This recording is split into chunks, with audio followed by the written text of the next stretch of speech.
This is a video about My Little Pony, but it's also an analysis that contains mature themes. It has been correctly labeled as not intended for children in full cooperation with COPPA guidelines. Furthermore, this video does contain subject matter that may be upsetting to some viewers. We will be discussing racism and prejudice, and although it will not get graphic, it's still heavy subject matter, and I encourage you to please take care of yourself. I will try to talk about these subjects as respectfully as I can, but I will probably mess up at least a little bit, so I think that feedback is especially important for this video. Introduction. Hey dudes, dudettes, and doodles! Welcome to the series where I talk about various lessons from My Little Pony episodes and how they apply to an older audience. I am in the forest right now because much of this episode takes place in the forest. I couldn't think of anything better. This is the video about Season 1, Episode 9, entitled Bridal Gossip. This episode is obviously about racism. I'm gonna be upfront right now and say that I will almost entirely be focusing on the prejudice of individuals and groups, rather than the system of racism itself. I'm taking this angle both in order to stay more true to the episode, and because I feel that I'll have better luck talking about it in any coherent way. I am not educated in anything, but I'm especially not educated in the extremely complicated history and structure of race. This video will likely be extremely painfully introductory to some, but this is the My Little Pony fandom we're talking about. On that note, I will be deleting any and all hateful comments because I can. Part 1, Racism in the Media. There are a couple things we have to talk about before we can really get going. Firstly, because this is a 20-minute episode of a children's show from 2010, it isn't exactly an in-depth, nuanced take on racism. It is very heavily focused on individual racism, for example. There are a couple interesting points of nuance that the episode actually does manage to squeeze in, but we'll get to that later. The second thing is that because discussions of systemic problems are completely absent, I'm going to be focusing... I added that to the introduction and I wrote this video out of order. The third thing is that the depiction of the African-coded character Zecora is kind of problematic. I tried to find a blog post or something about it, but I mostly came up empty. This might be surprising, but the discourse surrounding this 11-year-old My Little Pony video isn't particularly diverse. You know, it's mostly white teenagers being like, "Did you know that this obviously African-coded character being discriminated against by an entire town is racism?" Wait, is that what I... But the magical Negro trope came up a lot, and TV Tropes has a section listing some of the tropes that apply to Zecora, so I'm gonna link that in the description, and you can look through it if you want. Part 2, Bridal Gossip. I don't generally want to make the summary section a play-by-play of what happens in an episode, but there's just so much totally wild stuff that happens in this episode that I worry it might be unavoidable. The first several minutes are just Twilight's friends explaining who Zecora is while bad-mouthing her for no good reason. You call protecting your kin no good reason? Anyway. A lot of what is said sounds pretty familiar to me. In fairness, I have been picking apart the themes of My Little Pony, so this could just be me starting to go insane, but I'll show you what I mean. Just look at those stripes. So garish.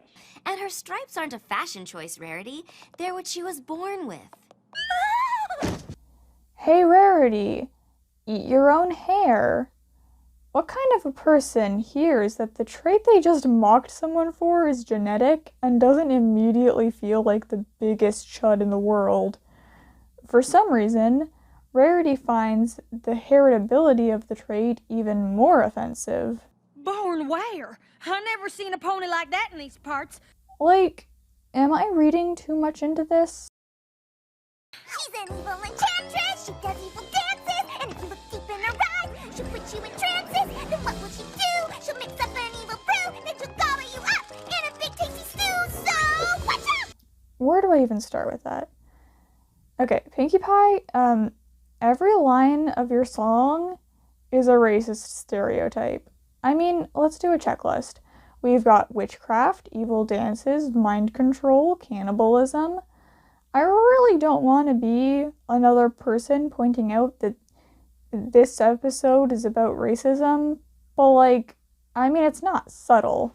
Then she lurks by the stores. My dude. I also have another motive for showing you these clips. I'm sure you noticed as easily as I did that Twilight Sparkle is very much the voice of reason in this episode. She rolls her eyes at the other ponies' melodrama and later in the scene attempts to reason with them by offering explanations for Zecora existing on the premises. Later in the episode, they walk into a field of poisonous flowers, and when the effects kick in, they assume Zecora has cursed them. Twilight tries to find a scientific explanation. The crew runs into the woods to find Zecora. Twilight follows them. They see Zecora working and immediately jump to the worst possible conclusion. And... Hello! What have you done with Apple Bloom? Twilight. What happened to getting all the facts before you break into someone's house and destroy all their stuff? Which is what they do. And then they accuse Zecora of cursing them. And then they're surprised when Zecora is angry at them. Because Zecora is an evil enchantress who cursed us and was gonna cook you up into soup. And here I thought you cared about facts and logic. So they figure out what really happened with the poison plant. Twilight apologizes and they all feel ashamed, as they should. Except Rarity, she's still super racist. And the creepy decor. Treasures of the native land where I am from. This one speaks hello, and this welcome. Not welcoming at all, if you ask me. Part 3, Prejudice. In real life, the reasons that people experience prejudice are pretty complicated. I've seen a lot of people try to argue that bias, particularly racial bias, is natural and therefore good. But the problem there is that, first of all, not everything that is natural is good, as evidenced by the common natural impulse to destroy babies. But also, these kinds of supposedly natural biases can be worked against.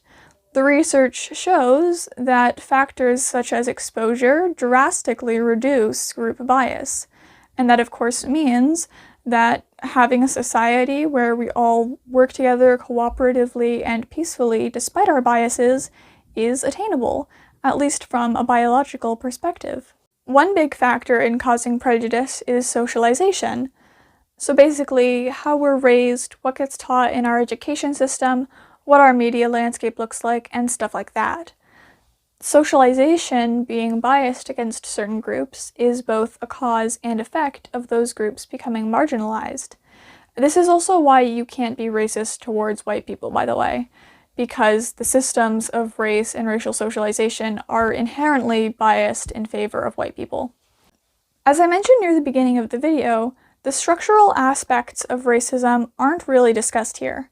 However, you do get a little hint of socialization, even though it doesn't stretch beyond this episode. Firstly, there's the fact that prejudice against Zecora is town-wide, with the bias of each citizen reinforcing that of the others. More interestingly, though, at least in my opinion, is the socialization of Twilight Sparkle.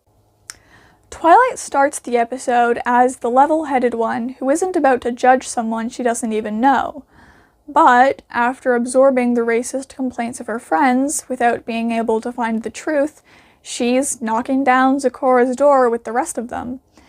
And that isn't to say that Twilight starts from a place of zero bias. You see, I think it's pretty clear that Twilight has some fairly heavy pro-unicorn bias from the very start. She's very quick to dismiss non-unicorn magic as fake magic, and it's this exact bias that causes her to miss a vital piece of information that would have prevented the whole fiasco in the first place. Twilight's friends didn't cause her bias, they just bring it to the surface. And this isn't even the last time this season that Twilight's, did I say first time? I meant last time. And this isn't even the last time this season that Twilight's real magic thing comes up. I think the message of this episode essentially is you are not immune to bias. You might not be aware of it, but it's there. And once you discover it, you have a responsibility to get better. Part 4, Learning and Change. I gave myself too much time this time. Alright, now that I've been procrastinating for several weeks, it's time to finally just sit down and finish this last scene. We all have biases that we're working through little by little. It isn't uncommon for people to become defensive when these biases are pointed out to them. In part because we live in a society that's drenched in black and white morality, the suggestion that we're harboring even the slightest prejudice or bias is interpreted as a personal attack. If you're currently working through bias, prejudice, any unhealthy thought pattern, you aren't an anomaly or a bad person because of it. We're all working through this stuff and trying to become better people. With that being said, it's important to remember that no individual person owes you forgiveness for the things you used to do, say, or believe. Their feelings are still their own, and it's messed up to demand your own closure for your own sake. That doesn't help the cause you're supposedly now an ally of. Yeah, it sucks to be rejected for any reason, but it ultimately isn't their responsibility to make you feel good about yourself. If your thoughts and feelings are becoming unhealthy or distressing, I recommend that you seek counseling. I'm going to be leaving some free resources in the description that you might find helpful. On top of that, I'm also going to be linking resources for if you're currently in an extremist organization and want to get out, as well as information on that type of situation, just a wide variety of information. I'm gonna have at least one video on incels, some stuff on the alt-right, and at least one video about cults. If you want to learn how to be less prejudiced, I'm not an expert and I don't think that there's a step-by-step formula, but what I think has been helping me is 1. Learn about prejudice and social justice causes. You could start with the sources I've listed in the description. I tried to keep them very entry-level. Number 2 is genuinely try to get to know people from various minority groups. And if you can't do that for whatever reason, try consuming media made by them. And it's important that it's by them rather than just about them. Thirdly, try to pry your sense of self away from the privileges that you have. This is one of those things that I know I've heard spoken about somewhere, but I don't know the right way to phrase it in order to find sources, so if you know what I'm trying to say, please comment it. But yeah, I can recognize that I'm white and have undeserved privileges because of that, but I don't think I experienced that much white guilt, at least less than I did like a few years ago, because I don't feel like personally connected to whiteness, if that makes sense. That isn't to say that you can't be proud of your culture, but there's no such thing as white culture. If I'm proud of my culture, I'm proud of my pagan Celtic heritage, which is actually something I've been wanting to learn more about recently. But to say that I have the same culture and heritage as, like, the Romans is ridiculous. I just wanted to get that off my chest, I guess. I recommend looking into the differences between communities of strength and communities of vulnerability. I think it's a really great way to learn how to connect with people in a more meaningful and genuine way. This video took a long time to make. I've been working on it for months now, so I really hope I did a good job, and please let me know what you thought in the comments below. There were a couple things that I had wanted to talk about, but couldn't find a place to naturally fit them in. Anyway, I'll see you later. I come home in the morning light, my mother says, when you gonna live your life right? Oh, mama dear, we're not